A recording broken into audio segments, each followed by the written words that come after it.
আসসালামু আলাইকুম ভিউয়ার্স, কি অবস্থা সবার? আশা করি সবাই অনেক ভালো এবং সুস্থ আছেন। তো আবারও চলে আসলাম নতুন একটি ভিডিও নিয়ে। তো একজন ভাই আমাকে কমেন্ট করে বলেছিল রাজীব বাস স্কিন দরকার, তাই আমি আজকে রাজীব বাস স্কিন নিয়ে এসেছি। তো স্কিনটা কিন্তু টেলিগ্রাম চ্যানেলে পেয়ে যাবেন। আমি ডাউনলোড লিঙ্কের বদলে এবার টেলিগ্রাম চ্যানেল লিঙ্ক দিচ্ছি, আর সবাই টেলিগ্রাম চ্যানেলে জয়েন হয়ে পড়বেন। আমার নতুন টেলিগ্রাম চ্যানেল, ওইখানে আপনারা বাস সিমুলেটর ইন্দোনেশিয়া, বাস সিমুলেটর ইন্ডিয়া, বাস সিমুলেটর বাংলাদেশ সকল প্রকার বাস স্কিন পেয়ে যাবেন এবং সেখানে মোডও আপলোড হতে চলেছে গাইস।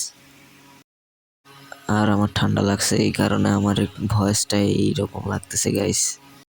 আর স্কিনটা কেমন হয়েছে কমেন্ট করে জানাতে ভুলবা না। তো স্কিনটাতে কিন্তু খুবই সুন্দর একটি ফিনিশিং দেওয়ার চেষ্টা হয়েছে গাইস। আর আমাদের চ্যানেল সাবস্ক্রাইবার কিন্তু 1K খুব কাছাকাছি, তাই তোমরা তাড়াতাড়ি সাবস্ক্রাইব করে ফেলো। আর তোমরা যদি সাবস্ক্রাইব না করো তাহলে স্কিন আর বানাবো না গাইস, আমি একদম ছেড়ে দেবো। কষ্ট করে স্কিন বানাই, ভিডিও বানাই, তোমরা কোনো লাইক সাবস্ক্রাইব কিছুই করো না। তো আজকের মতো ভিডিও এতটুকুই, আল্লাহ হাফেজ। আর আগে বলে দেই, তোমরা তাড়াতাড়ি লাইক আর সাবস্ক্রাইবটা কিন্তু করে দেবে গাইস। তো আজকের মতো ভিডিও এতটুকুই, আল্লাহ হাফেজ। সবাই ভালো থাকবেন, সুস্থ থাকবেন।